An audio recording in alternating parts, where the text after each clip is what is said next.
Olá, meus amigos, boa noite. Todos conseguem me ouvir bem? Só vou esperar a entrada do ministro aqui. Eu vou aceitá-lo e aí vocês me verão sentadinho aí na frente de vocês. Todos conseguem me ouvir bem? Podem responder no chat para mim, amigos? Perfeito. Vou só esperar o ministro entrar, tá certo? Eu me sento já. Então logo o ministro entre.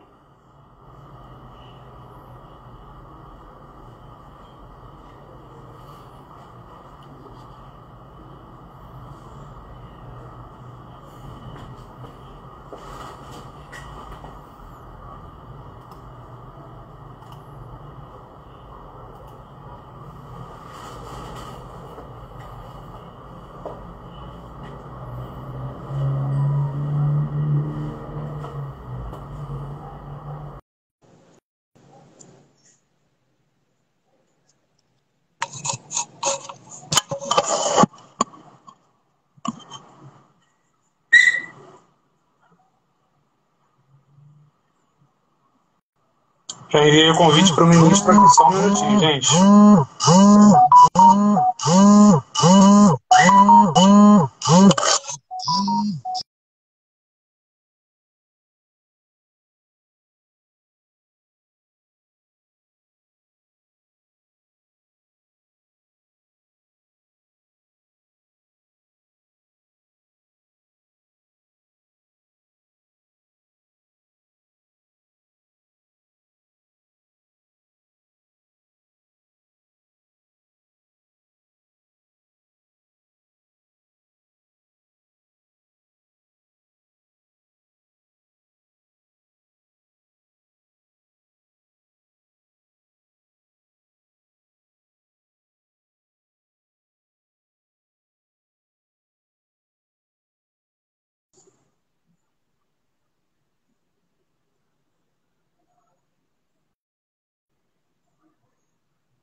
Só um minuto, meus amigos.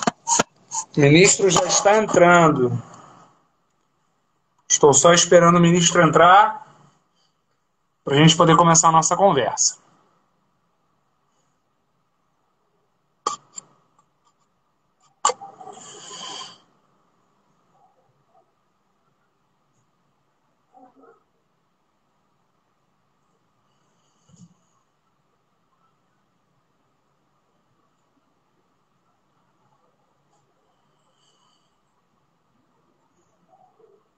Todos conseguem me ouvir bem, gente? A gente está só no aguardo do ministro, tá? Ele está com uma pequena dificuldade para entrar. Como eu estou em contato com ele aqui no celular, não estou aparecendo para vocês. Mas estou aqui. Todo mundo consegue me ouvir bem?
Perfeito. Olá, ministro. Boa noite. O senhor consegue me ouvir bem, ministro? Consigo. E você? Consegue me ouvir? Consigo. Muito bom, ministro. Muito bom. Ministro, obrigado pela sua disponibilidade. Passamos aí por um pequeno perrengue tecnológico. Confesso que também não é o meu forte, mas estamos aqui juntos. Bom, então, em primeiro lugar, uma boa noite a todos. Uma boa noite a todos os amigos que nos acompanham na página da Comunhão Popular. Para mim é uma alegria ver hoje esse brasileiro com tanta admiração, que é o ex-ministro Aldo Rebelo. Né? O ex-ministro tem 40 anos da pública, intensamente dedicado ao nosso país, ocupou diferentes funções na sua trajetória política, trajetória pública, foi presidente da UNE, ainda durante as agruras do regime militar, foi vereador por São Paulo, foi deputado federal por 6 mandatos, foi líder de governo, líder de partido, presidente da Câmara, relator do Código Florestal, ocupou 4 vezes ministérios em diferentes governos, em quatro defesa, esportes, ciência e tecnologia, e, acima de tudo, posso dizer que um patriota. Né? Certamente as pessoas podem divergir das ideias do ex-ministro Aldo Rebelo, como é natural, como faz parte do debate público. Mas acho difícil que alguém consiga negar o profundo amor pelo Brasil que o ministro possui. Isso é indiscutível. Né? O amor, a paixão pelo nosso país é sempre muito comovente e certamente tenho certeza de que teremos hoje uma noite muito, muito boa, de uma conversa muito frutuosa. Então, para quem está chegando aqui, para quem não nos conhece, nós somos a Comunhão Popular, um jovem movimento político de inspiração cristã que busca unir a fidelidade aos valores do Evangelho com a necessidade de reformas sociais. Né? Então, esse é o nosso projeto, esse é o nosso objetivo, e a gente tem, ao longo das últimas semanas, feito o esforço de estabelecer contato com figuras do mundo político que, de alguma maneira, convirjam conosco, que possam dialogar conosco, nos ajudar a pensar o Brasil, os desafios do nosso tempo. E o ministro Aldo é o nosso terceiro convidado da nossa série de lives. Nós já tivemos uma live com a ex-senadora Heloísa Helena, tivemos também uma live com o deputado Henrico Mizassi, que vai aparecer na nossa conversa, não pessoalmente, mas será citado na nossa conversa, porque um dos pontos da conversa nossa com o ministro Aldo será sobre o bicentenário da independência, que o deputado Henrico Mizassi tem conduzido as comemorações lá na Câmara. Eu confesso, se o ministro fez uma piada indiscreta, né? Uma das características do ministro é que o ministro é palmeirense. Correto, ministro? E eu tô numa situação um pouco complicada, porque é o terceiro convidado e 2 palmeirenses. Né? Eu já sofri aqui como flamenguista com o deputado Henrico Mizassi na última, com piadas sobre a final da última Libertadores. Não foi exatamente nos melhores momentos. Está havendo uma superpopulação de palmeirenses em nossas conversas. Mas é isso. Ministro, começando a conversa, queria dar boas-vindas, uma boa noite, agradecer a sua generosidade e começando um pouco com uma pergunta autobiográfica, mas queria saber do ministro o seguinte, são 40 anos, né, de vida pública dedicados ao Brasil e o senhor começou com uma atividade já importante na presidência da UNE e hoje também, depois de 40 anos, encontra-se numa posição de protagonismo, né, porque podia estar numa posição confortável, concorrendo a um cargo cuja eleição seria mais ou menos certa, mas não, está enfrentando o desafio de uma pré-candidatura ao Senado, é uma eleição muito desafiante e, sobretudo, tem feito de levar adiante as propostas do seu livro, O Quinto Movimento, Propostas para uma Construção Inacabada. Então, queria saber um pouco qual o balanço que o senhor faz da sua trajetória. O que é que une aquele rapaz de 40 anos atrás que começou a se engajar com a política com o político maduro que hoje faz a própria do Quinto Movimento e se oferece como candidato ao Senado de São Paulo? Todo Essa.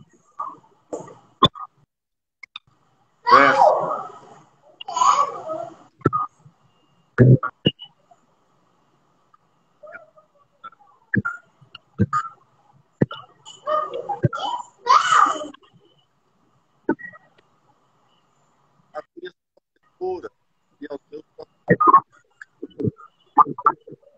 ele já despertava e no grupo escolar, grande curiosidade.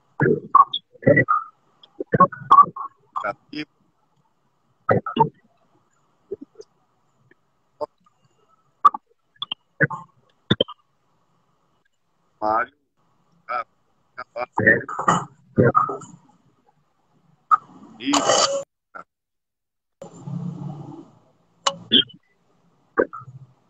e depois eu entrei em 1968 como aluno interno do Colégio Agrícola Floriano Peixoto, lá no interior de Alagoas. E eu tinha 10, 12 anos de idade.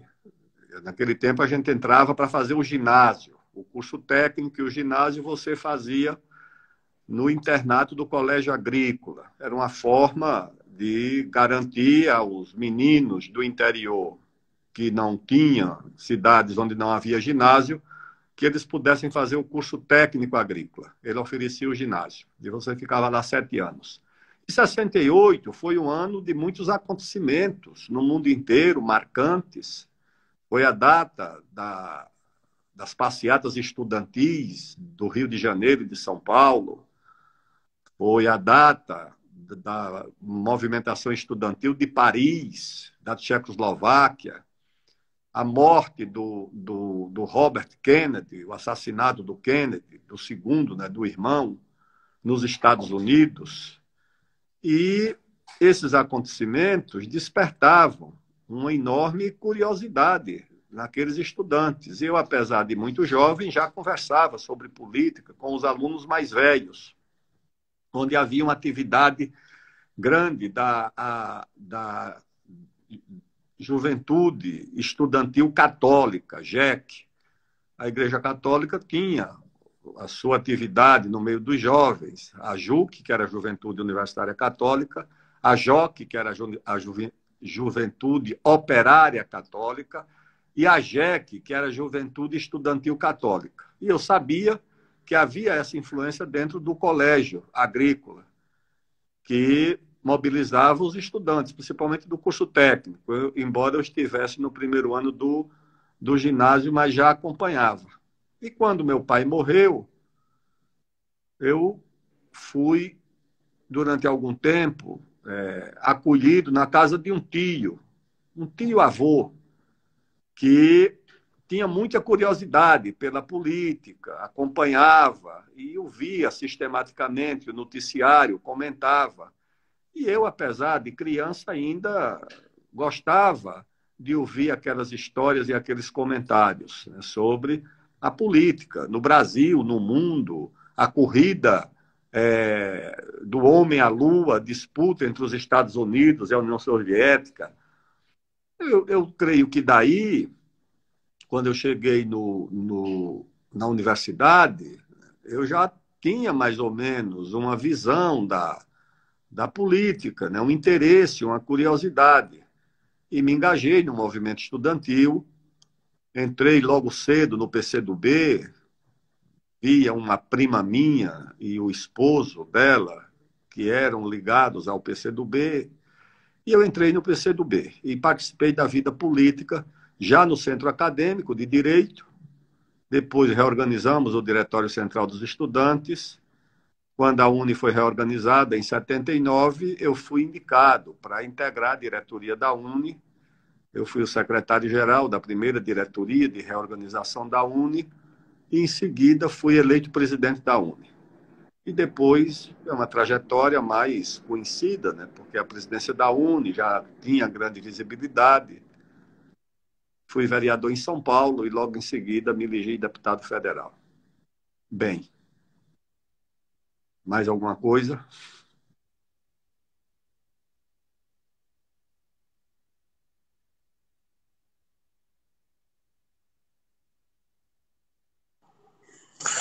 Eu queria saber um pouco como é que o senhor falou um pouco do começo dessa trajetória e como é que é hoje esse momento da sua contribuição em relação ao livro O Quinto Movimento. Até se o senhor quiser fazer uma exposição mais ou menos geral do objetivo do livro, do propósito.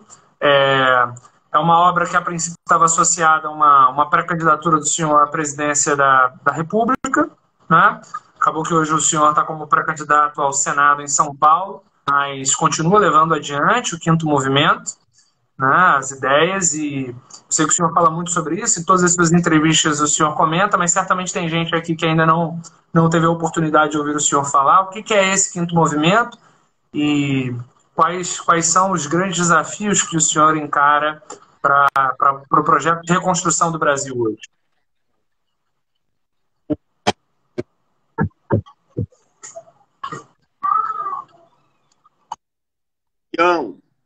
Das minhas convicções com as minhas experiências.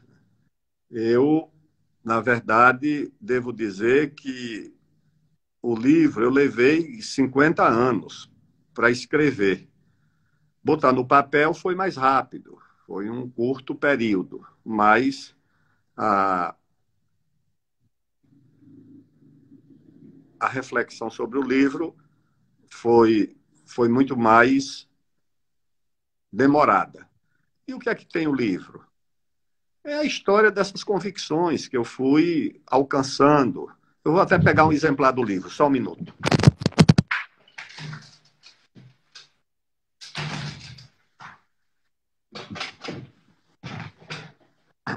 Temos aqui o Quinto Movimento, propostas para uma construção inacabada. Esse é o livro.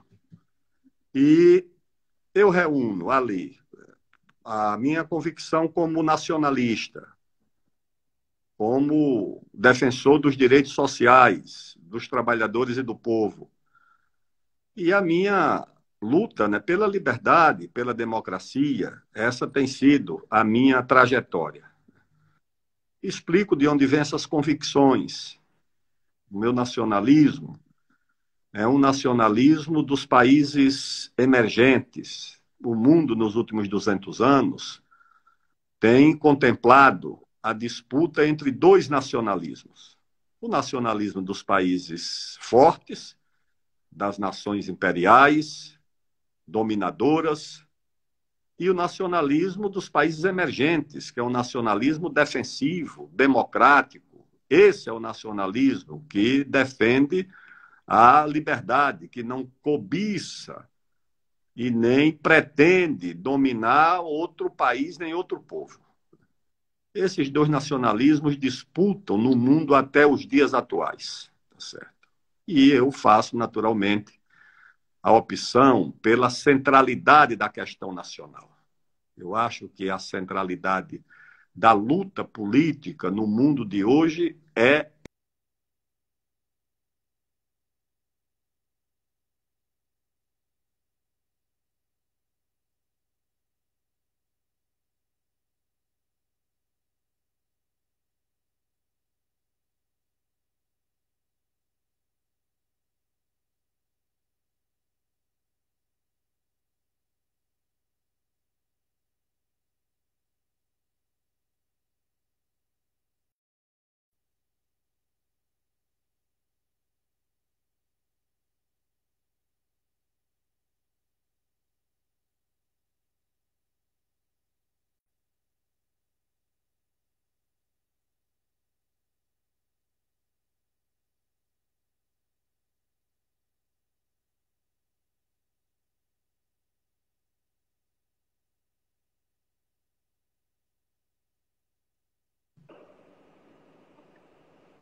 Diga lá, ministro. Caiu um minuto, pode voltar. Eu estava falando da centralidade da questão nacional.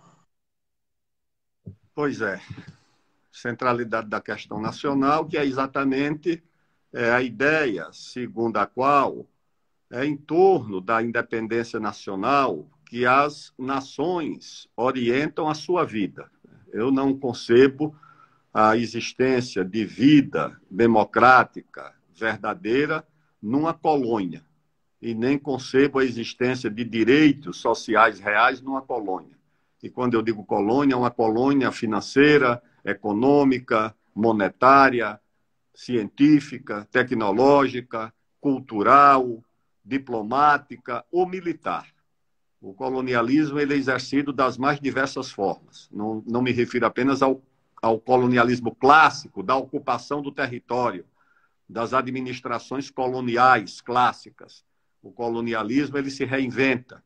E ele é exercido, muitas vezes, via a dominação da moeda. No caso, a moeda dominante no mundo é o dólar, as dívidas externas, como conhecemos aqui, inclusive no Brasil, a dominação científica e tecnológica, a subordinação cultural, a subordinação diplomática, a subordinação militar. E se você é uma colônia, você não tem direito a nada, nem à sua dignidade nacional. A primeira tarefa de uma colônia é se libertar do jugo do colonizador. Essa é a primeira tarefa. Aí você pode construir uma experiência democrática, alcançar direitos sociais, né? Então, essa é a primeira parte do livro, é a justificativa da minha posição nacionalista, porque, infelizmente, uma parte das chamadas forças progressistas ou de esquerda tendem ou tentam associar o nacionalismo ao autoritarismo. E nada, né? O autoritarismo é a dominação colonial, o autoritarismo é a dominação imperial, o autoritarismo é você não ter a sua própria moeda, o autoritarismo é você não ter autonomia científica, tecnológica. Autoritarismo é você não ser dono da sua própria cultura, da sua própria produção cultural, da sua própria língua, do seu próprio idioma. Autoritarismo é você não ser dono do seu território. Você ter parte do seu território como enclaves coloniais dominados por organizações não governamentais estrangeiras. Isso é que é autoritarismo. É você ter subordinação diplomática à geopolítica de uma grande potência. É você não ter a sua própria capacidade de defesa do território, das suas águas jurisdicionais no oceano, nem do seu espaço aéreo, com um sistema próprio de defesa. Isso é que é autoritarismo. Então você pode ter uma nação submetida e ter um simulacro de democracia, tá certo? Um simulacro. Uma democracia, como dizia o Gilberto Freire, uma democracia carnavalesca. Que bela expressão que ele usou no ensaio dos anos 40, se referindo, sabe ao quê? A democracia dos Estados Unidos. Ele dizia que era uma democracia carnavalesca, que durava 3 dias, que era o dia da eleição e 2 dias da apuração, e que durante o resto dos 4 anos era exercido o domínio dos monopólios, era a democracia dos monopólios. Isso está lá no Gilberto Freire, inclusive citando o grande poeta norte-americano Walt Whitman, que fazia essa reflexão sobre a democracia. Mas os nossos liberais, progressistas e conservadores, né, acham que o nacionalismo é uma coisa autoritária. É claro que, de certa forma, algumas experiências nacionalistas foram distantes do sistema democrático. Você não pode dizer que o Estado Novo era um sistema de democracia formal. Era um sistema nacionalista, isso sim. O governo Geisel foi um governo nacionalista, mas também não foi uma democracia parlamentar formal, como se conhece na Europa Ocidental. Bem, mas os defeitos do nacionalismo não justificam você abdicar do nacionalismo, tá certo? Essa é que é a verdade. A segunda parte do livro, o primeiro é esse, é a explicação do meu nacionalismo, ou do porquê sou nacionalista. A terceira parte, a segunda parte do livro, é uma breve biografia do Brasil. E essa biografia eu traço em 4 grandes movimentos, que foram os movimentos de construção do país. Quais são esses 4 movimentos? O primeiro movimento é o da formação da base física, do território. Isso é uma epopeia inigualável. Não há nada parecido no mundo. A conquista desse vasto território, que depois foi transformado num único país. Em 1751, Pedro, minhas amigas e meus amigos, o Brasil já tinha mais ou menos, embora ainda uma colônia, mas já tinha o território que já tem hoje. Proeza da diplomacia portuguesa, do grande diplomata brasileiro a serviço de Portugal, Alexandre de Gusmão, de quem o grande historiador português Jaime Cortesão escreveu uma bela biografia, tá certo? Aliás, a formação da base física foi antecedida também pela ação de outro gigante, biografado pelo Jaime Cortesão, Raposo Tavares, o condutor da chamada Bandeira dos Limites. Esse homem saiu de São Paulo, lá pelos idos de 1630 ou 40, desceu ali pela calha do rio Tietê, depois pelo rio Paraná, atravessou o atual estado do Mato Grosso do Sul, do Mato Grosso, Rondônia, entrou no território peruano e depois desceu pelo rio Amazonas até Belém. Essa epopeia foi chamada de Bandeira dos Limites. Jaime Cortesão, quando escreveu a biografia, lá no final ele usa uma frase bonita, que ele diz que o esforço dele para biografar o Raposo Tavares foi o esforço para levantar uma laje em forma de lápide, sob a qual dormia um gigante. Essa a referência do Jaime Cortesão. E nós formamos a base física do Brasil. Traçamos 16, 17 mil quilômetros de fronteiras, que permanecem até hoje. Pedro, minhas amigas e meus amigos, as fronteiras da Europa mudam a cada guerra. Agora já está mudando outra. Mudou a da Iugoslávia recentemente, depois do bombardeio da OTAN. Mudou depois das guerras franco-prussianas. Mudaram as fronteiras depois da Primeira Guerra. Acabou-se o Império Austro-Húngaro. Acabou o Império Austro-Húngaro, deixou de existir. As fronteiras da Alemanha mudaram. Até hoje, a capital da antiga Prússia Oriental, a cidade de Königsberg, a terra do Kant, é uma cidade russa chamada Kaliningrado. Ela é a antiga Königsberg, capital da Prússia Oriental. As fronteiras da Polônia, República Tcheca, a Iugoslávia virou 5 ou 6, sei lá quantos países. E nós temos, desde 1751, essas fronteiras traçadas como são hoje, com exceção de uma guerra localizada, que foi a Guerra do Paraguai, todas elas traçadas em negociações bilaterais, em acordos de arbitragem. O segundo movimento é o da independência, que é outra epopeia.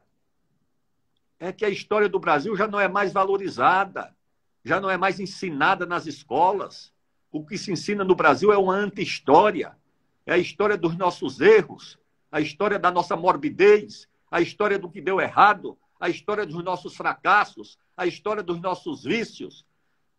Como se alguma civilização no mundo fosse construída sem erros, sem fracassos, sem morbidez, sem vícios.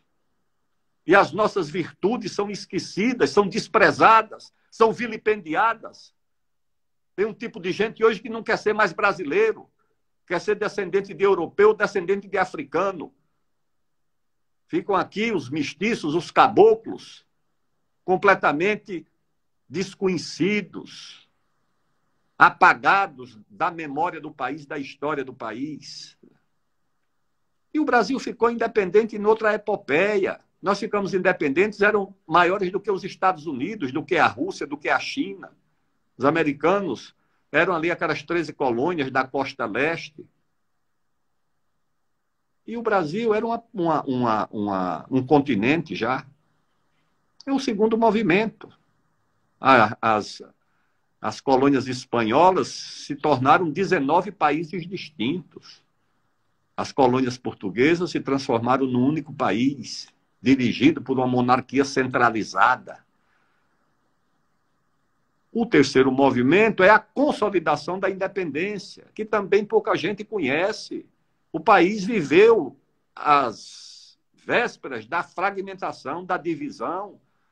Convivemos com 4 guerras civis simultâneas durante a regência. Entre 1835 e 1840, nós tivemos uma guerra civil no Rio Grande do Sul, que proclamou a República, escolheu um presidente. Outra guerra civil na Bahia, com os sabinos, a sabinada, ligada à farroupilha no Rio Grande. Outra guerra civil violentíssima no Maranhão, a Balaiada, reunindo uma parte das elites locais, com sertanejos, caboclos, índios, vaqueiros.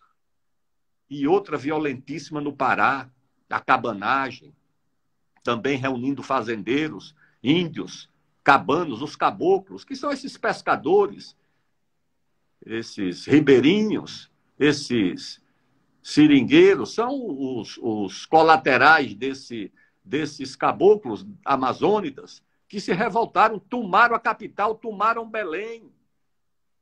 A violência foi muito grande. Uma parte da elite cogitou de entregar a Amazônia à Inglaterra se esse fosse o preço para acabar com a rebelião. Tá certo? E hoje tem gente cogitando, inclusive na esquerda, de entregar a Amazônia para uma administração americana ou da OTAN. Eles esperam isso. Afinal de contas, 30% da biodiversidade do mundo está na Amazônia. As empresas multinacionais agradecem essa lembrança desses falsos progressistas. No meu tempo de jovem, isso chamava de traição à pátria. Mas hoje, os tempos são outros.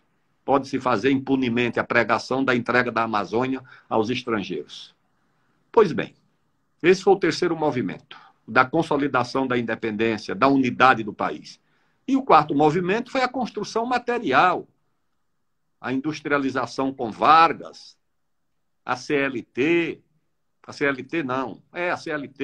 do Vargas, a construção espiritual também, a escolha da nossa padroeira, de uma mulher negra, para unificar o Brasil como padroeira, madrinha, rainha do Brasil, Nossa Senhora Aparecida, a criação de instituições da cultura, da Liga das Escolas de Samba no Rio de Janeiro, da Confederação de Futebol, tudo isso, essas instituições são da era Vargas.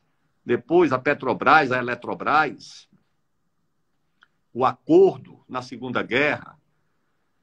Então esse é o quarto movimento. Aí o país mergulha nessa síncope de 2013, 2014, 2012, e essa síncope divide o país em torno das coisas secundárias, das disputas falsamente ideológicas, da guerra cultural, da guerra dos costumes, da guerra do comportamento, da guerra das raças, da guerra do sexo, da guerra do gênero. E tudo isso foi imposto ao país. E a questão nacional foi abandonada. A questão social foi abandonada. Essa é que é a verdade. Aí eu proponho o quinto movimento. O que é o quinto movimento? É a retomada do processo civilizatório que construiu o Brasil. Desses 4 movimentos anteriores que formaram a base física, que nos deram a independência, que consolidaram a unidade do país, que nos deram a base industrial, a base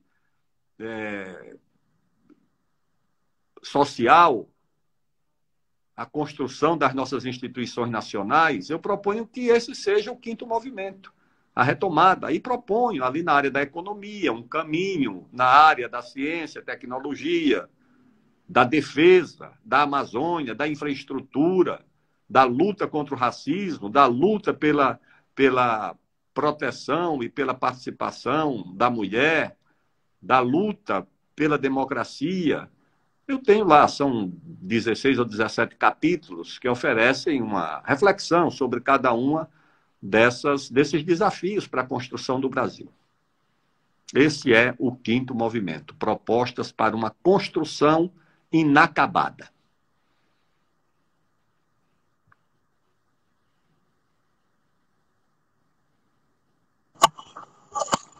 Bom, só queria repetir as palavras aqui que o amigo Daniel colocou nos comentários. É impressionante a erudição e a paixão com que o senhor fala sobre o nosso país. Indo nessa mesma toada de reflexão sobre a identidade nacional, sobre a construção do Brasil, quando a gente foi nomear a live, né, a gente deu o nome de a fé cristã e a identidade nacional brasileira. E essa escolha desse título partiu muito das que tive a oportunidade, eu e o Yuri, que é o diretor de Relações Institucionais da Comunhão Popular, quando tivemos a nossa conversa, né, previamente, primeiro contato com o senhor, foi muito estimulante ouvir o senhor falando justamente sobre isso, né? Quer dizer, o senhor identifica na fé cristã um elemento cultural muito importante na constitucionalidade brasileira ao longo dos séculos, né? Quando o senhor vai reconstruindo esses 4 movimentos anteriores, que de alguma maneira devem servir de suporte para a construção do 5º movimento hoje no Brasil, em cada um desses momentos, o senhor sempre menciona, sobretudo no período inicial de formação da nacionalidade, o papel dos jesuítas, enfim.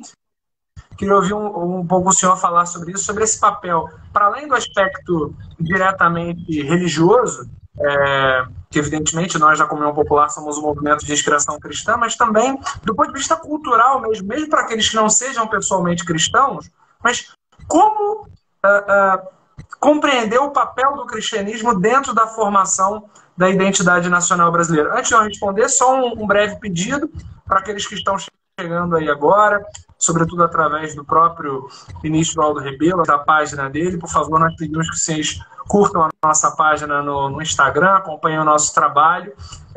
Esse diálogo que estamos tendo com o ministro é parte do nosso esforço de ajudar a pensar um pouco sobre o Brasil e sobre os grandes temas nacionais. Queria ouvi-lo, então, ministro, falar um pouco sobre esse papel do cristianismo na identidade histórica do nosso país.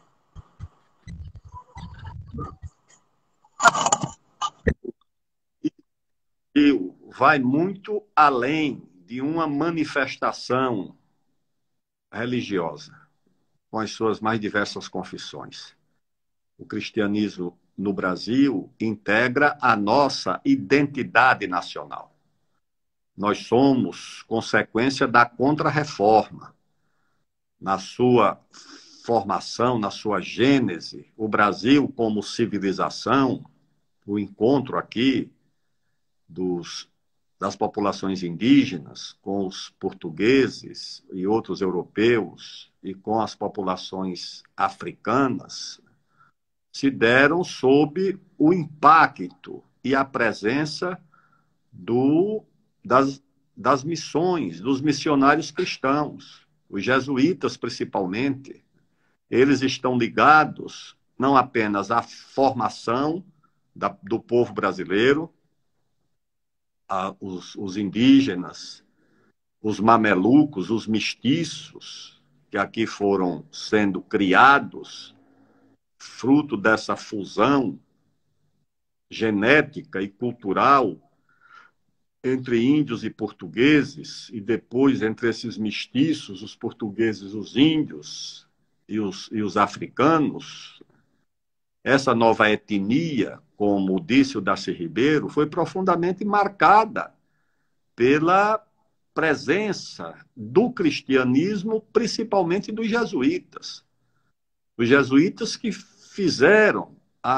que gramaticaram a língua tupi, criaram uma gramática, deram à língua dos indígenas uma gramática. E essa língua que eles unificaram com o nome de Nhangatu, ou língua geral, foi a língua que predominou no Brasil até metade do século XVIII, quando ela foi proibida, porque Portugal precisava, diante da disputa com a Espanha, firmar a posse do território, e o princípio do ut possidetis exigia que uma das condições para o reconhecimento da posse do território fosse o uso da língua de cada império colonial. A língua indígena poderia ser questionada pelos espanhóis. A língua portuguesa, não. Demarcava a presença do Império Colonial Português no território. Mas os jesuítas deram essa gramática, criaram esses colégios, eles dirigiram a educação no Brasil, a educação dos índios e a educação da elite no Brasil. Eram os colégios dos jesuítas. O próprio Alexandre de Gusmão estudou no colégio jesuíta da Bahia, que era um dos poucos colégios existentes no mundo dos jesuítas, era na Bahia, onde veio o padre Antônio Vieira, que lá se formou e tornou-se o maior pregador católico da sua época. Os jesuítas ajudaram a ocupar o Vale do Rio Amazonas, onde tinham fazendas. Eles e outras ordens religiosas também tinham fazendas na Amazônia.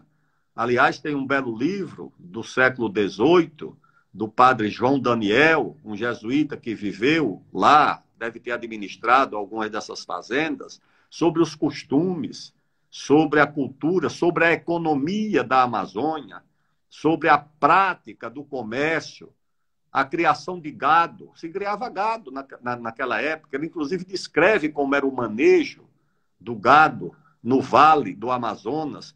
Isso lá pelos anos de 1700 e não sei quantos que ele viveu por lá. 2 volumes detalhando a vida na Amazônia, escrito por um jesuíta.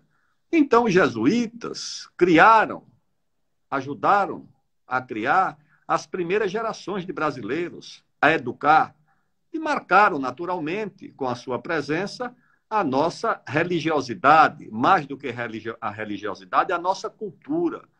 O catolicismo no Brasil, mais do que uma prática religiosa, é uma cultura. O costume do batizado, do casamento, dos festejos juninos, dos festejos natalinos, se deve a essa força cultural. A adoração dos santos e das santas. Né? Toda cidade tem uma padroeira, ou um padroeiro. O Estado também tem o padroeiro. Os acidentes geográficos no Brasil, quando não eram batizados com nomes indígenas, tá certo? Eram batizados com o nome de santos. No Rio de Janeiro, é Baía da Guanabara. Na Bahia, Baía de Todos os Santos, o Cabo de Santo Agostinho, o Rio São Francisco, São Sebastião do Rio de Janeiro, São Paulo de Piratininga, São Pedro do Rio Grande, o que é a província do Rio Grande do Sul. O padroeiro do Rio Grande do Sul é São Pedro. São Paulo é São Paulo, São Sebastião no Rio de Janeiro. Então, acho que Minas Gerais é uma santa. Então, essa tradição, as festas, os folclores, os festejos, são ligados às tradições religiosas. E aqui essas tradições, elas sofreram influência e se fundiram com manifestações culturais ou religiosas africanas e indígenas.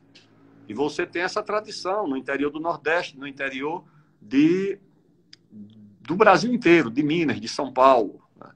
Os festejos são consagrados também aos santos e à igreja. Meu pai participava de uma festa lá no interior de Alagoas chamada de Cavalhada.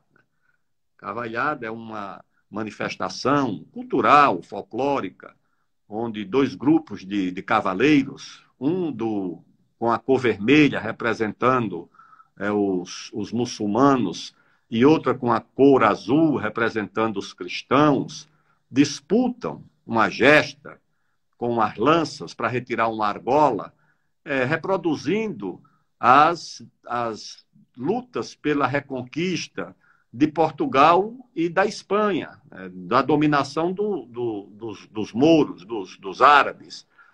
E isso chegou até nós. O meu pai participava, eu ainda botei o meu filho também para correr uma cavalhada dessa lá no interior de Alagoas. Né? E isso é exatamente a presença, né, cultural. O caso da escolha da nossa padroeira, o que é que foi a escolha da nossa padroeira? Foi uma decisão política do Vargas. Existia, naturalmente, a santa, que já era cultuada, tinha sido encontrada no século XVIII, no Rio Paraíba, por pescadores, mas ela estava lá, na sua capela, no Vale do Paraíba. foi uma decisão com a iniciativa do cardeal Leme, que fez uma gestão junto ao Papa, e Nossa Senhora Aparecida foi consagrada padroeira e rainha do Brasil, com a presença do presidente Vargas, de todo o seu ministério, do cardeal Leme, e depois, não sei se o presidente Costa e Silva consagrou a Nossa Senhora Aparecida como generala do Exército Brasileiro. Nossa Senhora Aparecida. Vocês sabiam que Santo Antônio também era oficial do Exército Brasileiro, inclusive recebendo soldo. Santo Antônio recebia soldo. É atribuído a Santo Antônio um milagre na guerra contra os holandeses. E em reconhecimento a essa ajuda que Santo Antônio teria dado numa batalha naval contra os holandeses, o Império português deu uma patente a Santo Antônio. Quando Dom João VI veio para o Brasil, essa patente foi mantida. Quando Dom Pedro I fez a independência, ele não só manteve a patente, como elevou a patente de Santo Antônio. E quando veio a República, como era uma tradição do Império, os republicanos não quiseram acabar com a patente, nem com o soldo, que era entregue numa paróquia, mas fizeram uma manobra, que era o seguinte: baixaram lá uma portaria dizendo que o soldo tinha que ser apanhado pessoalmente pelo beneficiado. E não tinha como o Santo Antônio comparecer para apanhar o soldo, e o soldo foi suspenso. E a patente foi retirada. Quando eu fui ministro da Defesa, eu queria mandar reeditar um livro. Tem um belo livro escrito por um embaixador, não sei se foi o Macedo Soares, que escreveu um belo livro, Santo Antônio Militar do Brasil. E a minha decisão era de devolver a patente de Santo Antônio com o soldo e mandar reeditar o livro, que é uma bela tradição do Exército Brasileiro, que veio de Portugal, veio do Império, esse reconhecimento da patente de Santo Antônio, porque essa dívida, ela não caducou, tá certo? Essa dívida que nós temos com Santo Antônio, atribuída na luta contra os holandeses, ela permanece até hoje. E era exatamente a minha ideia. Então, o Brasil tem essa... Aliás, nos 200 anos, eu falei uma vez com o cardeal de São Paulo, eu digo, olha, vamos reconstruir, nos 200 anos da independência, a vida cultural durante a independência, a vida urbana, a vida rural, o que é que se fazia, a vida religiosa, todas as diversas formas de manifestações religiosas, mas isso acho que não prosperou. Aliás, a celebração da independência no Brasil ficou para trás. E você anda pelo interior? Eu ando muito pelo interior do Brasil, Pedro. O que é que eu vejo? São centenas de capelas, desde a época da colônia, que essas capelas se espalham pelo interior do Brasil. Elas foram sendo abandonadas, algumas ruíram, a religiosidade, principalmente na população urbana, caiu, os novos proprietários deixaram essas capelas ruir, mas essas capelas também são o testemunho, né, da história, da presença da igreja no Brasil. E acho que isso, para o país, é um fator importante, né, do enfrentamento das adversidades, das dificuldades. É isso, a religião com os seus valores, né, nos momentos difíceis, estimulam a resistência, a persistência, o enfrentamento das dificuldades. Em qualquer sociedade isso acontece.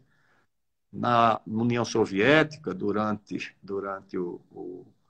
a Segunda Guerra contra o nazismo, o próprio Stalin teve que promover uma reaproximação para buscar na Igreja Ortodoxa um elemento da resistência, né, contra a ocupação e a guerra da Alemanha, a guerra contra o nazismo.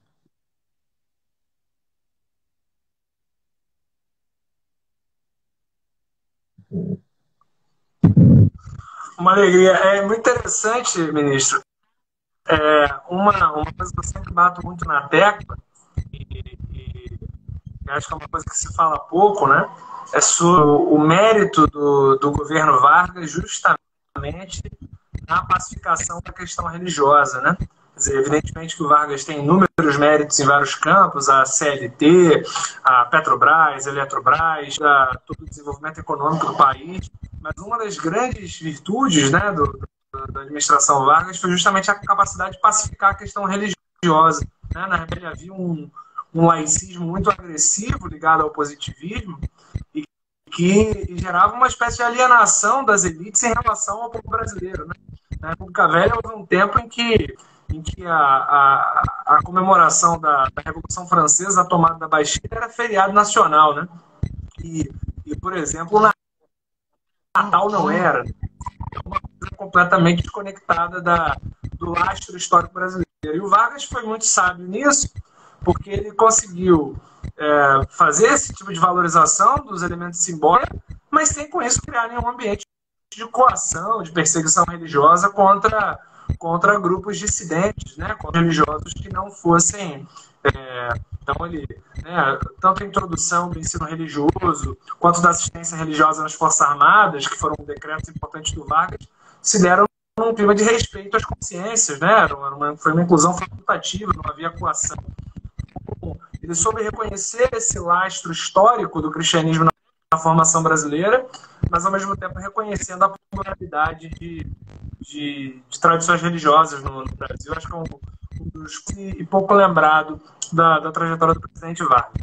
Antes de a gente falar um pouco, o senhor já mencionou essa questão do bicentenário da independência, que anda mal, né? Uma coisa que a gente vai conversar um pouco ainda, mas eu queria mais uma breve questão biográfica. Na conversa que nós tivemos juntos, eu achei muito instigante o senhor falando de como você travou o seu contato com a doutrina social católica. Se deu durante a formação na Faculdade de Direito, com um professor de Direito do Trabalho, que era bastante rigoroso.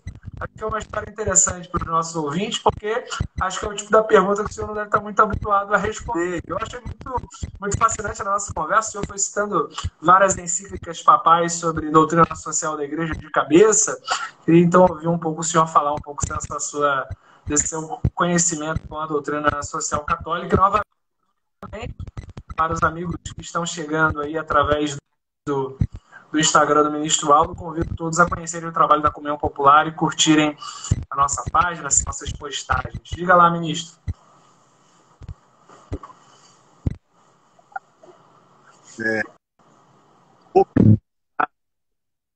E no Brasil, no Ministério da Defesa, há um posto, dois, aliás, um de general de divisão, que é o chefe do arcebispado militar do Brasil.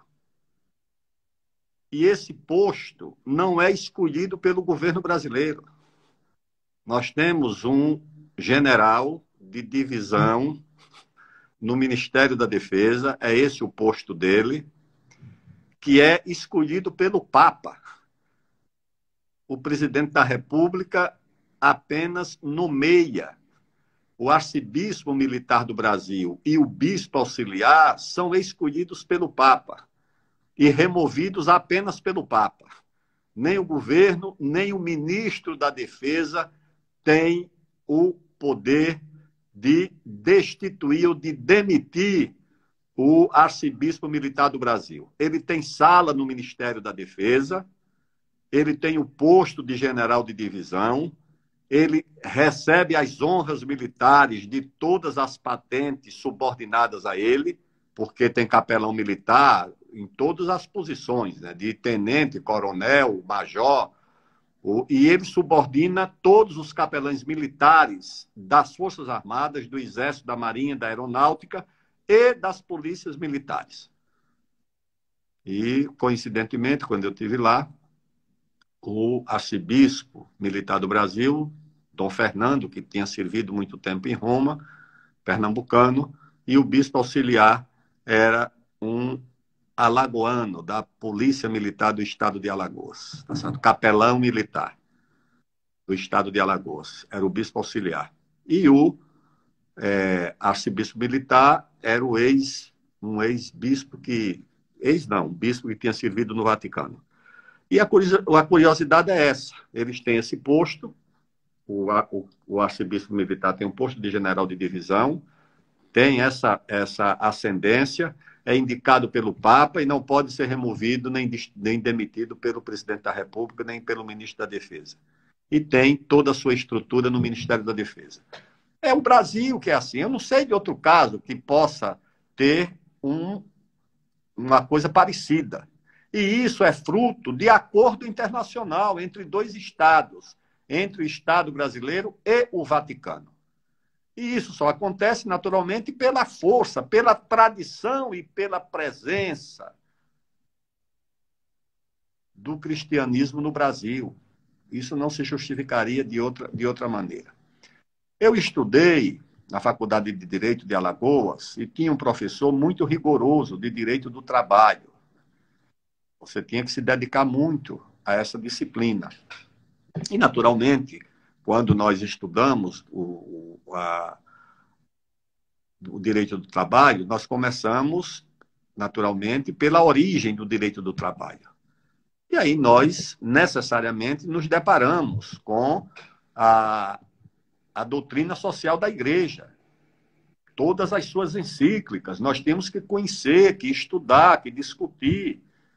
A primeira delas, a mais importante, a Rerum Novarum, que é a mãe dessa doutrina social da Igreja. É claro que tem antecedentes, certo? No próprio Santo Tomás de Aquino, no Santo Agostinho, você vai encontrar essas preocupações com a questão social.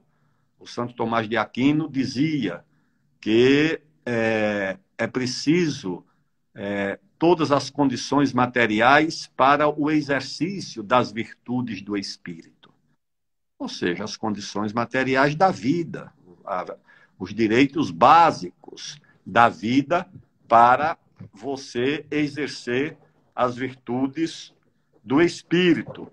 E o próprio Santo Tomás de Aquino dizia que cada indivíduo, cada cristão tem o direito sagrado a tudo que lhe é devido para uma vida digna. Mas, na verdade, isso tomou forma e ganhou consistência com o surgimento, né, do capitalismo, com a superexploração do trabalho, da mão de obra, até que a Igreja publicou essa encíclica que determinou e deu contornos à doutrina social da Igreja, o Leão XIII. Aliás, coincidentemente, é o Leão XIII o nome do Centro Acadêmico de Economia da PUC de São Paulo, que era um dos centros acadêmicos mais importantes na época que eu fiz o movimento estudantil. Aí você tem, né, depois, a comemoração dos 40 anos, né, a 40ª, que é a comemoração dos 40 anos da Rerum Novarum. Né? Você tem outra encíclica também muito marcante da Igreja, que é a Populorum Progressio, acho que é do Paulo VI. Essa também foi assim, uma encíclica marcante do ponto de vista da questão social. E você tem ainda, acho que antes dela, uma do João 23, que também foi muito, muito importante. Foi acho que é a Mater et Magistra, que é a do João 23. E isso teve prosseguimento com o próprio Papa João Paulo II, que publicou ali 2 ou 3 encíclicas importantes, mas as fundadoras são essas, assim, do ponto de vista do que eu estudei, do que eu aprendi como fundamentos do direito do trabalho moderno, que foi a primeira, a Rerum Novarum, a da 40ª, que reafirmou os princípios da Rerum Novarum, e depois a Mater et Magistra e a Populorum Progressio. Essas deram assim os contornos teóricos e doutrinários do que a contribuição cristã oferece à doutrina moderna dos direitos sociais, dos quais o direito do trabalho é um dos mais importantes.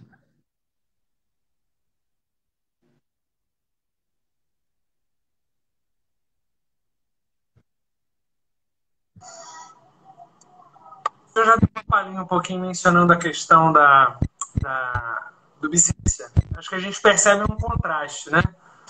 Temos o senhor falando animado aqui sobre o Brasil, óbvio, né? Reconhecendo que o Brasil tem as suas misérias e seus vícios, mas que é uma história do qual nos orgulhar e enfim, estamos aqui animados conversando. No entanto, quando nós olhamos para o nosso país hoje, a gente esse ano comemora 200 anos da independência. Quem conhece um pouquinho do Brasil sabe como foram marcantes as comemorações tanto dos 100 anos quanto dos 150 anos da independência. E o que a gente percebe hoje é uma coisa, me desculpa a expressão meio grosseira, mas é um cenário meio broxante, um cenário triste, assim. A gente percebe que não há do ponto de vista dos poderes públicos, de levantar a pauta dos 200 anos, de fazer eventos culturais significativos, né, de levar adiante essa questão.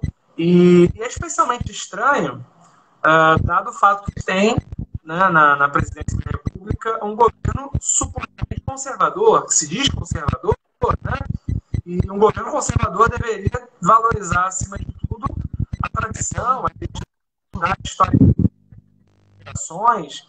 E, no entanto, não é isso que a gente percebe. Há um silêncio, um profundo silêncio em relação ao centenário da independência. Ele já está à boca aí, já está em 7 de setembro, a gente está aí já em julho, e não há mobilização na sociedade brasileira em relação a esse tema. Uma notável exceção é o trabalho que a Câmara tem feito, né? A Câmara dos Deputados reeditou as obras de figuras importantes da história brasileira, então reeditou as obras completas do José Bonifácio Andrade Silva, né, o patriarca da independência, tem feito algumas exposições, alguns eventos.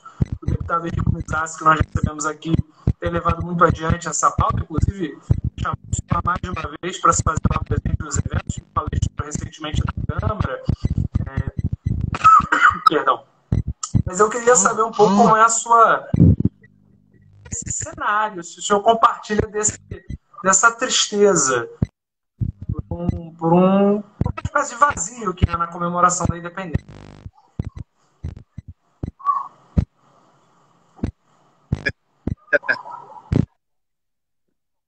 Deve verificar o que está acontecendo, tá certo? Mas a questão da independência é o reflexo da desvalorização da agenda da questão nacional.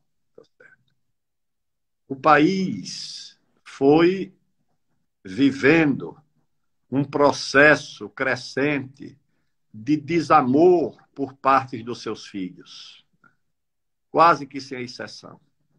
Aos poucos, grupos conservadores, grupos progressistas foram tecendo essa conspiração de desamor ao país por diferentes motivos, mas com o mesmo resultado. Para alguns, o país tem defeitos porque não é suficientemente liberal como eles gostariam que fosse. Não tem o papel para o mercado que eles gostariam que tivesse. Não tem o grau de liberdade para as forças econômicas que eles gostariam que tivesse. E isso gera um processo de desamor. E o desprezo pelo Estado. Os liberais conservadores, por apreço ao mercado, têm desprezo pelo Estado. E o desprezo pelo Estado se confunde com o desprezo ao próprio país. E os liberais progressistas têm desprezo pelo Estado porque consideram o Estado uma ameaça às liberdades individuais, aos direitos individuais, às liberdades públicas. O Estado seria um ente opressor. Para os conservadores, opressor da liberdade de mercado. Para os progressistas, opressor das liberdades individuais. E esse desprezo pelo Estado se transforma num desprezo pelo país, num processo de desamor pelo Brasil.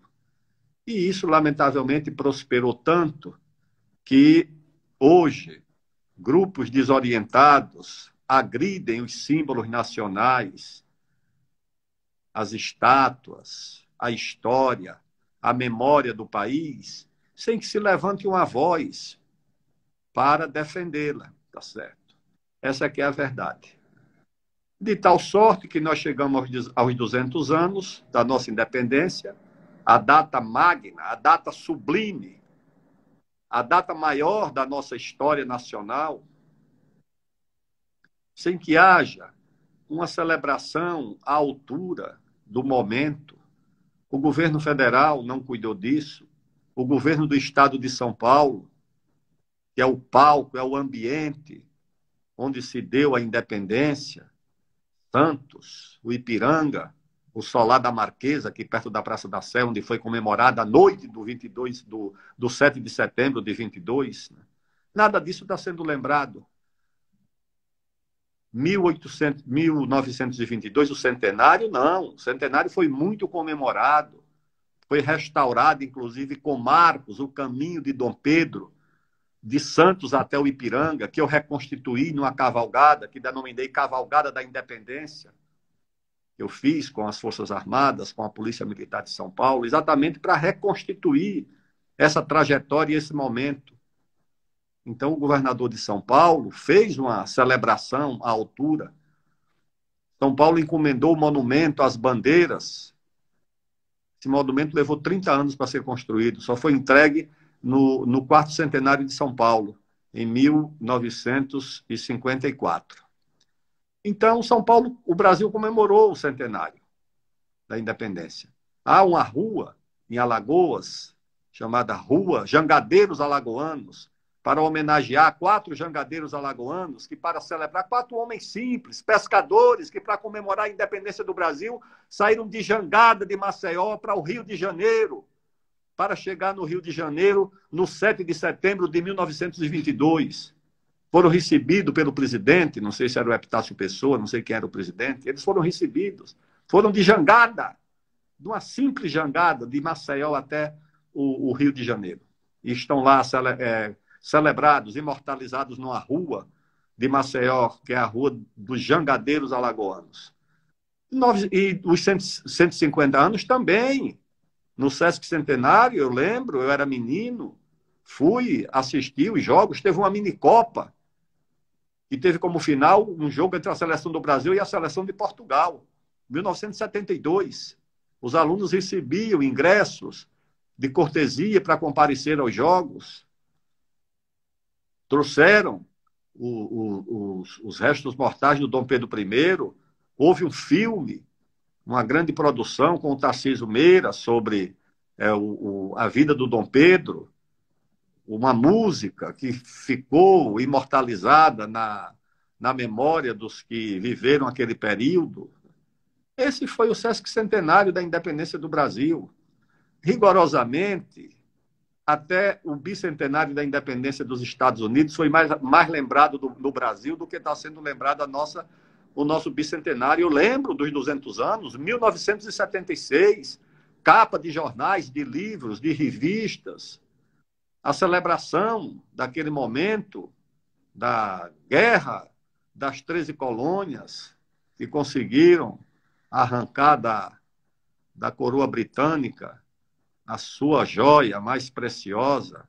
Foi aquele momento. E o Brasil comemorou, eu lembro, os 200 anos da independência dos Estados Unidos. Nos 200 anos da Revolução Francesa, Pedro, eu constituí uma comissão na Câmara de Vereadores de São Paulo e fiz um pronunciamento para celebrar os 200 anos da Revolução Francesa. Eu acho que a Câmara Municipal de São Paulo não constituiu comissão para celebrar o bicentenário da independência do Brasil. Uma tragédia, tá certo? Isso precisa ser denunciado e enfrentado. É uma gente indigna de ocupar as funções públicas que ocupam. Como é que São Paulo pode se omitir? Ninguém nem sabe se esse Museu do Ipiranga vai estar aberto.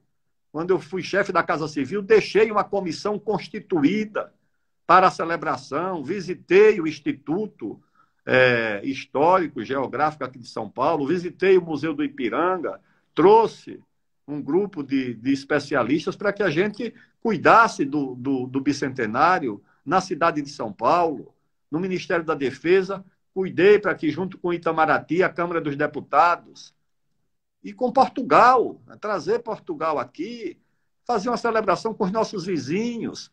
Não, isso é uma coisa... Esse pessoal que está no governo, isso é um falso nacionalismo. São nacionalistas de iconografia, de usar o verde e amarelo em proveito próprio, em proveito político e ideológico. Não tem compromisso com nada de Brasil. A gente não tem compromisso com o Brasil. Tá certo? A gente vive com um pé no Brasil e a cabeça e o coração em Miami. E os progressistas com o pé no Brasil e a cabeça e o coração em Nova York.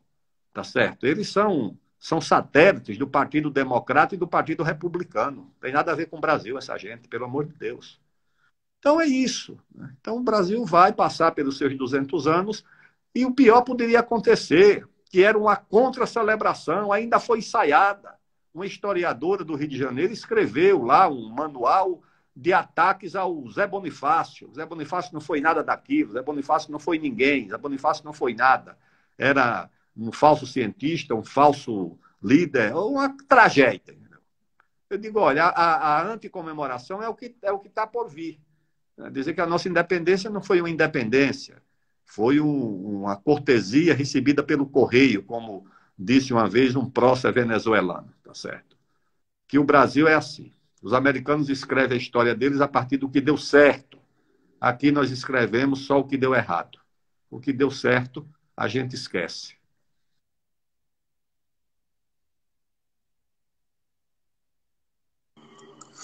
Felizmente, ministro, nós estamos pelo menos aqui na nossa parte desvendando hoje, né?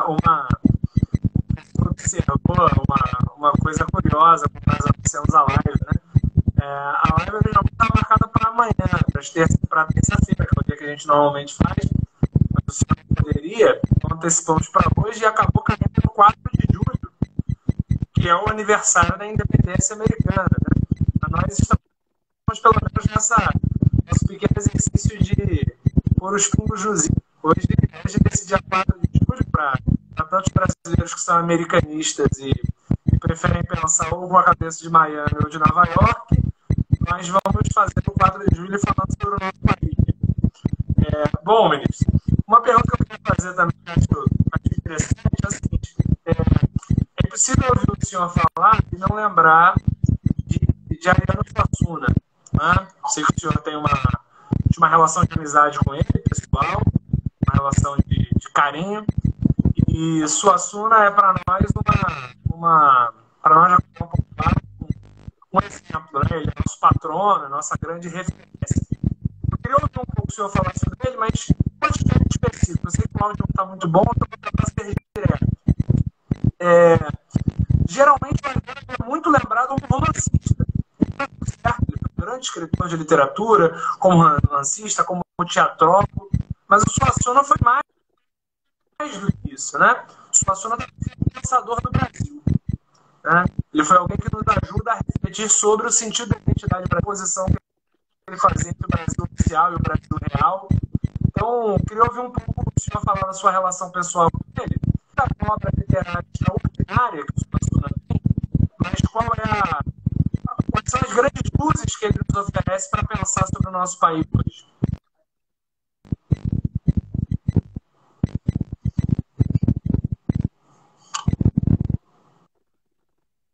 Uma relação pessoal muito próxima com o Ariano Suassuna. Nós tínhamos, a partir dessa relação uma identidade muito grande sobre o Brasil, sobre o Ariano, na verdade, era um intérprete do Brasil. Toda a obra do Ariano, todo o seu teatro, todos os seus ensaios, a sua poesia, o seu interesse pela música, tudo isso, na verdade, configurava o amor pelo Brasil e uma ideia do Brasil. Isso era o Ariano Suassuna. E conversávamos bastante. Quando eu fui presidente da Câmara, levei o Ariano para fazer uma das suas aulas, espetáculo. Tá certo? O Ariano não dava show. Ele dizia que show é uma interjeição para tanger galinha. Ele dava espetáculo. Aliás, foi um dos poucos intelectuais a defender o meu projeto de valorização da língua portuguesa. Tá certo? Os intelectuais, principalmente os acadêmicos, ficaram com vergonha. Se fosse para defender a língua inglesa, provavelmente tivessem todo o ânimo e toda a coragem. Mas para defender a língua portuguesa, não se animaram. Menos o Ariano Suassuna, que escreveu um artigo para a Folha de São Paulo defendendo esse projeto de valorização da língua portuguesa, que a mídia espalhou que era contra o inglês e os estrangeirismos. O projeto não tinha como essência ser contra nada. O projeto tinha como essência proteger, promover e valorizar a língua portuguesa, tá certo? Que vive achincalhada por quem teria a obrigação de defendê-la, inclusive pela própria Academia Brasileira de Letras, que tem a função de organizar o vocabulário ortográfico e deixa entrar tudo quanto é contrabando dentro do nosso idioma. E o Ariano tinha exatamente, passamos algumas vezes, muitos momentos de reflexão. Ele era tio da esposa do Eduardo Campos, e às vezes a gente passava férias lá em Recife, e ele passava férias junto com a família do Eduardo. E tínhamos ali um período muito grande de convivência. E a visão do Ariano aliava essa profundidade de um grande intelectual que era, com uma grande sensibilidade para perceber as coisas nobres do povo, da cultura popular, sem ser popularesco, sem desprezo pela cultura clássica. Não, Ariano prezava o teatro grego, o teatro de Shakespeare, mas o teatro português, seiscentista, mas ele preservava também os autos populares aqui do Brasil, o nosso folclore. Então era uma figura assim magnífica, né? Que permanece e permanecerá durante muito tempo, presente e influenciando positivamente a imagem, a compreensão do que é o Brasil e nos animando a prosseguir na luta que ele intelectualmente liderou e da qual foi protagonista.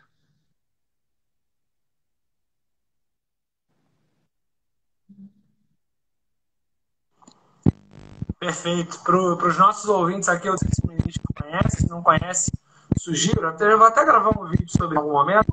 Essa obra do Braulio Tavares é muito interessante para conhecer o aspecto mais intelectual da obra do Suassuna, sua interpretação do Brasil, o ABC de Ariano Suassuna, né?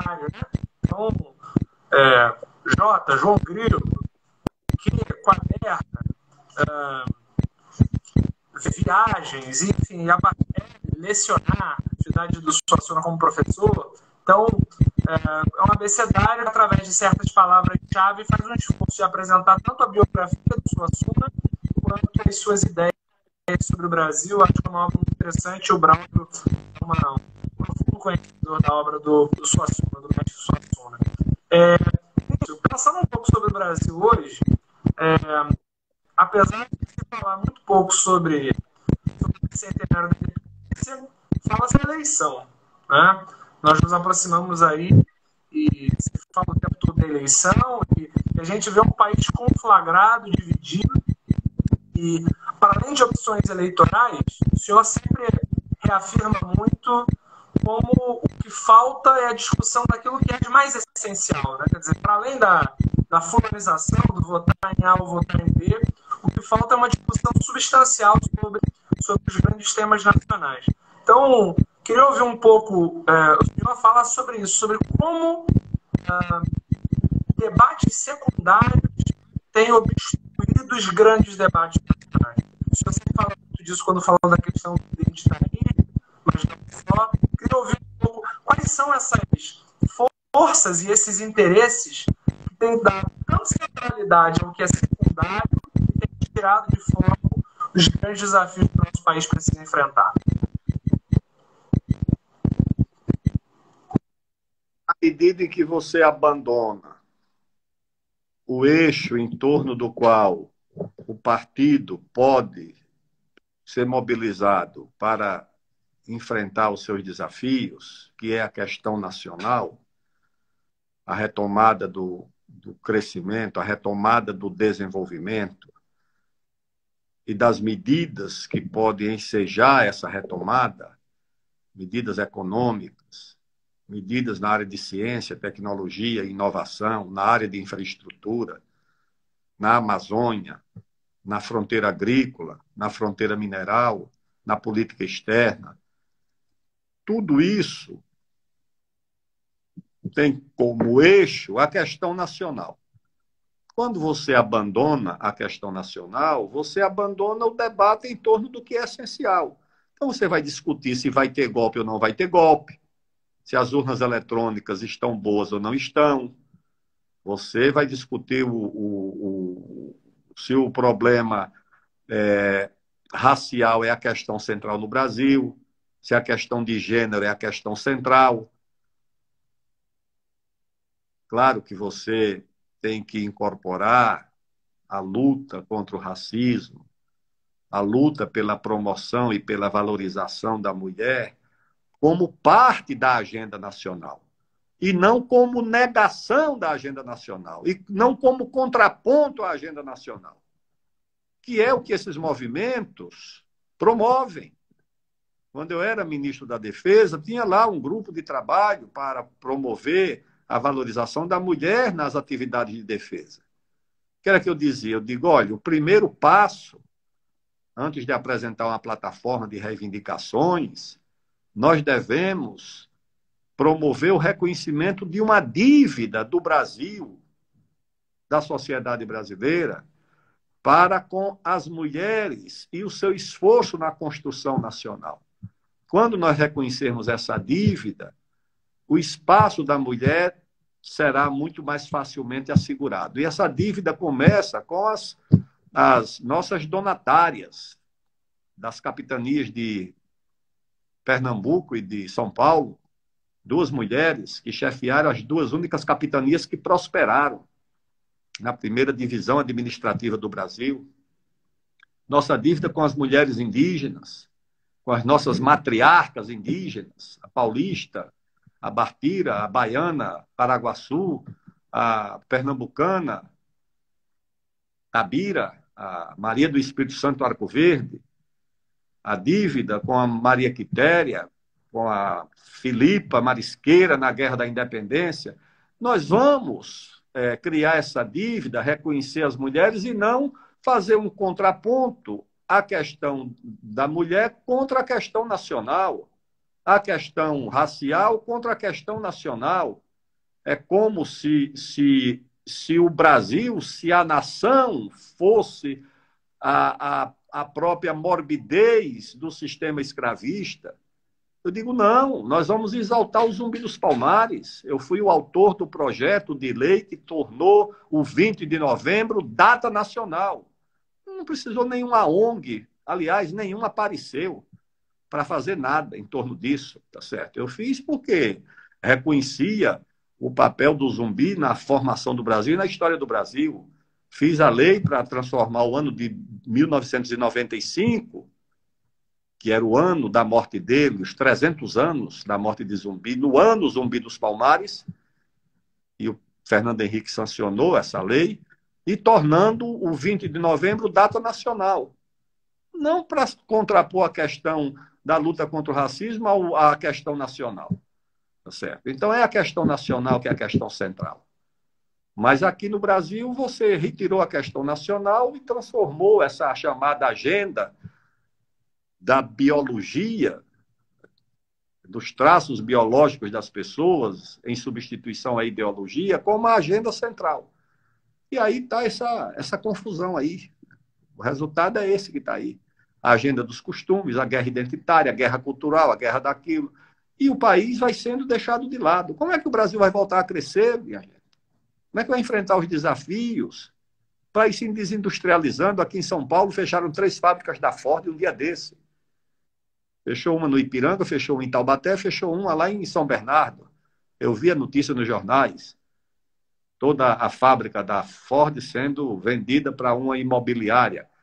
E ninguém dá importância a isso. O governo destruindo a Petrobras, destruindo a Eletrobras.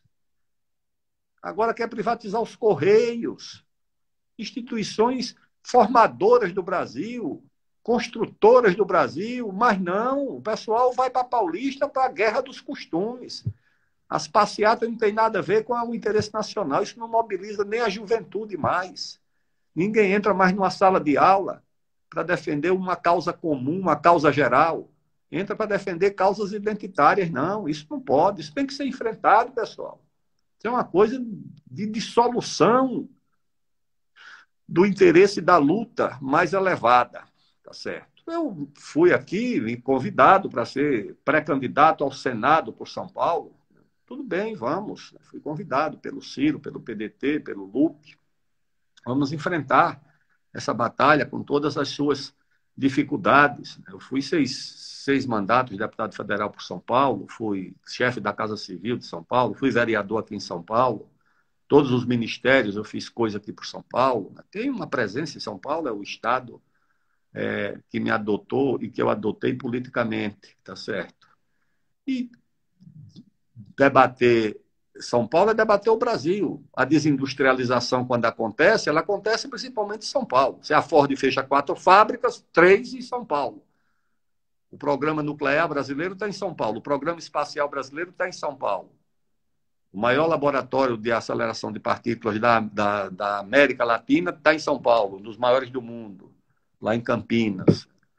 Então, ciência, tecnologia, economia, finanças, é São Paulo. Você discute São Paulo, discute o Brasil. Se o Brasil der certo, São Paulo dá. Se o Brasil não der certo, São Paulo também não vai dar. Então, é lógico que o debate em torno de São Paulo é o debate em torno do Brasil, tá certo? E é isso que eu situo como um desafio do momento, participar desse debate, o país voltar a crescer, reduzir desigualdades e insistir nesse caminho democrático que não tem outro, bem ou mal, é esse o caminho que nos resta.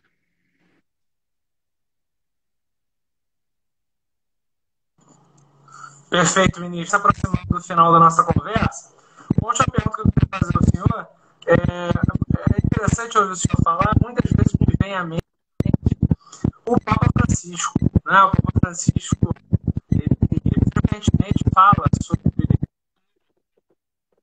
sobre o risco da dissolução das identidades nacionais, das identidades regionais. Ele usa uma expressão risco ideológico, como há uma tendência de uma espécie de imperialismo camuflado no mundo contemporâneo, justamente aquilo que o senhor falava no começo, né? E que o Suassuna também falava muito, né? Do risco das identidades dos países não ocupam o centro global ficarem a reboque das grandes potências do mundo. Isso muitas vezes acontece de maneira sutil, mas isso de maneira menos importante. E essa semana, não sei se o senhor chegou a ver, o Francisco comentou sobre o sonho de San Martín e Bolívar, né? O tema da integração latino-americana.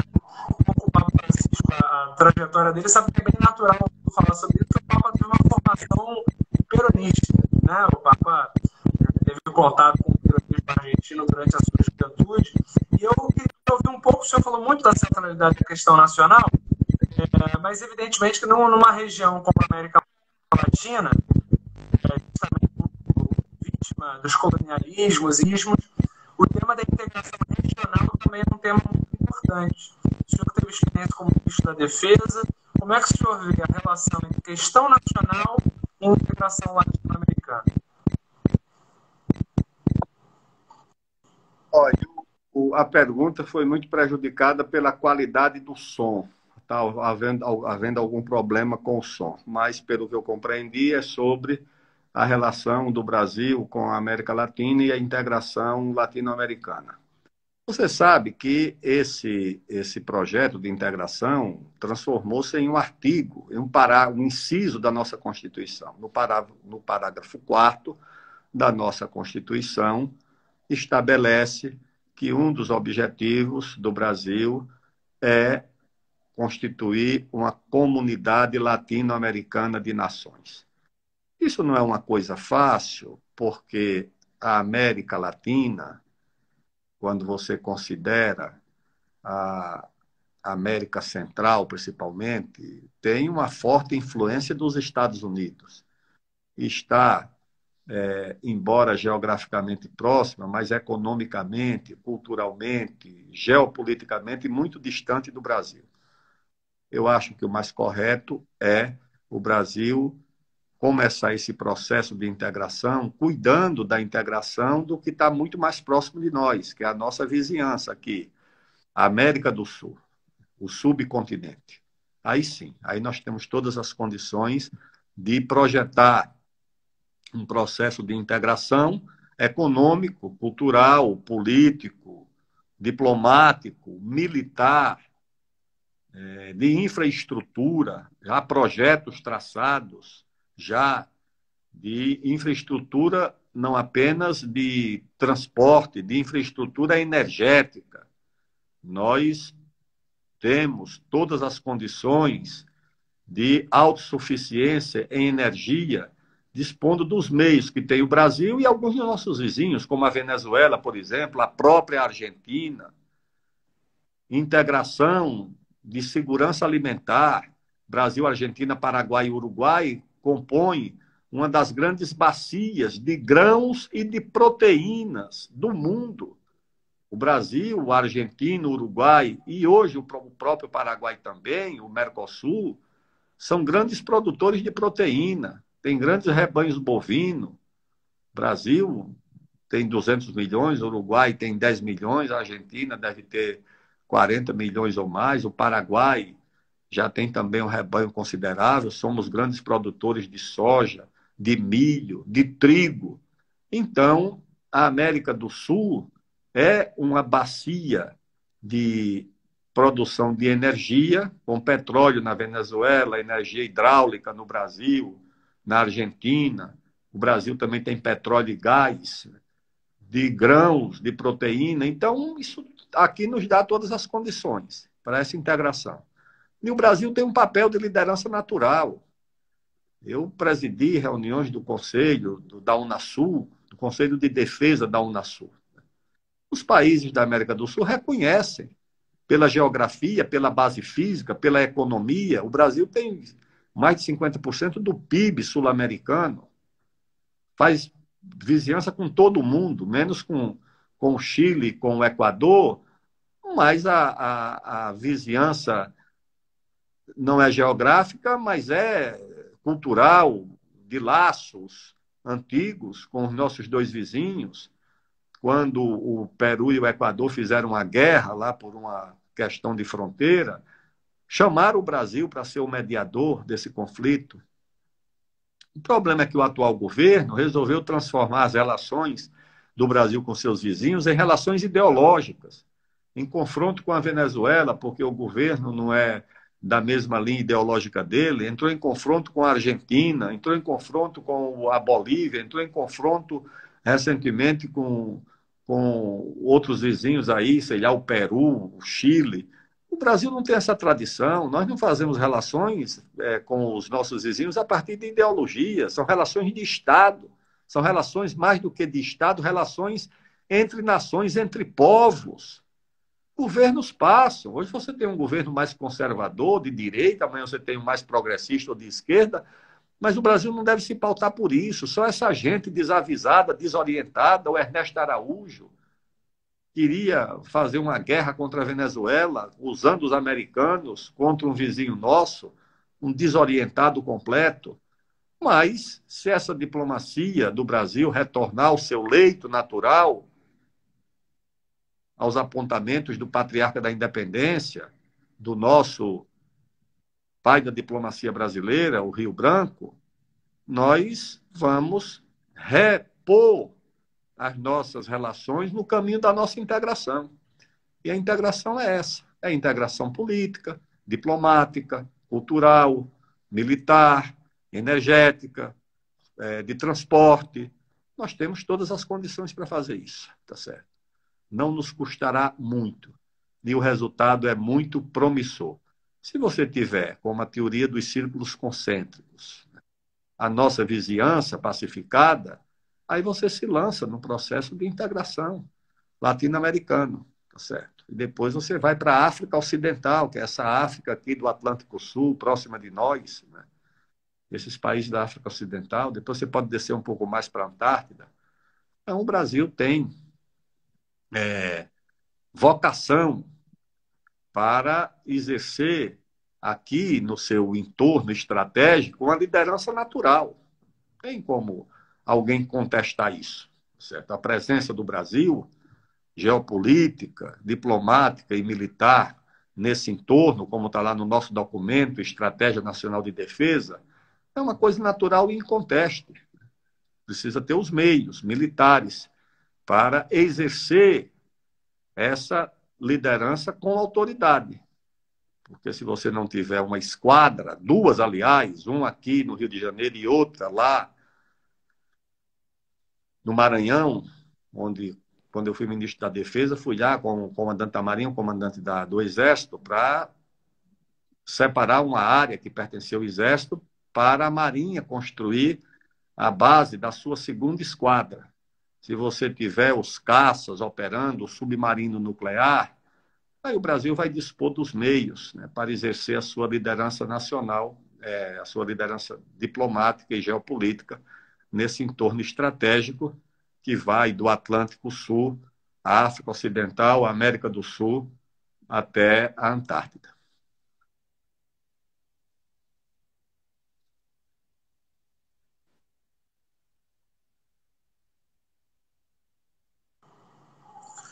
Perfeito, ministro. Perfeito. Bom, a conversa foi muito proveitosa. Para mim foi uma honra. Aprendi muito de ouvi-lo. Espero que o senhor tenha gostado também das perguntas, tenha se sentido à vontade. As perguntas tenham sido estimulantes. Agradeço a todos que ficaram aqui até agora com a gente. Ficamos aí cerca de 1h30 de conversa. Nós temos a Comunhão Popular, um novo movimento de inspiração cristã, que busca unir a fidelidade aos valores do Evangelho com a necessidade de reformas sociais. Nosso objetivo é tirar a doutrina social da Igreja, das ideias, da teoria, e levá-la para a prática. Esse tem sido o nosso esforço. Ficamos extremamente felizes e satisfeitos com a oportunidade do ministro que aceitou conversar conosco. Um movimento tão pequeno, tão pequeno, mas contando com as generosas palavras do ministro. Ministro, sinceramente, que Deus o abençoe na caminhada. Quando conversamos da última vez, privadamente, o senhor comentou sobre a sua promessa à Nossa Senhora Aparecida, que o senhor fez uma capinha na sua fazenda, de uma promessa alcançada. Então, que a Santa possa interceder pelo senhor e que seu amor gere sempre frutos mais generosos, inspire. Né? O senhor comentou que hoje em dia a juventude não se sente estimulada pela questão nacional. Nós podemos dizer nós não, ministro. Nós não. Tenho 29 anos, para aqui no vinho ainda, mas me sinto com o coração aquecido do senhor falar do seu amor pelo Brasil e tenho certeza que teremos muitas oportunidades ainda de conversar juntos. O Comunhão Popular é também um movimento muito de pessoas jovens que estão dispostas a partir dos grandes valores da tradição cristã, que se identificam também com a construção da nossa pátria, ajudar na reconstrução do Brasil. Um grande abraço, ministro, e até a próxima. E agradeço especialmente a Rita, que foi a sua secretária quem quem possibilitou tudo por aqui. E um abraço, ministro. A Rita é a minha esposa e ajuda aqui quando eu tenho dificuldade nessa área mais técnica das redes sociais. A Rita tem mais eficiência e é quem me apoia, tá bom? Muito obrigado a vocês. O Brasil vive um momento de dificuldade, de adversidade, de certa desorientação, e acho que as referências espirituais, os valores espirituais, a reconstrução do Brasil não é apenas a reconstrução material, é a reconstrução espiritual, a reconstrução dos valores que permitiram que nós chegássemos até aqui. O espírito de sacrifício, de renúncia, tá certo? Sem fé, o nosso país vai ter mais dificuldades para remover os obstáculos com os quais se depara, tá bom? Então, eu estou aqui às ordens de vocês, se quiserem retomar mais adiante essa conversa sobre temas específicos, como é o caso da Amazônia, essa tragédia que aconteceu e que acontece na Amazônia, sobre os temas de defesa, da geopolítica, nós podemos fazer numa próxima oportunidade. Obrigado, mas eu...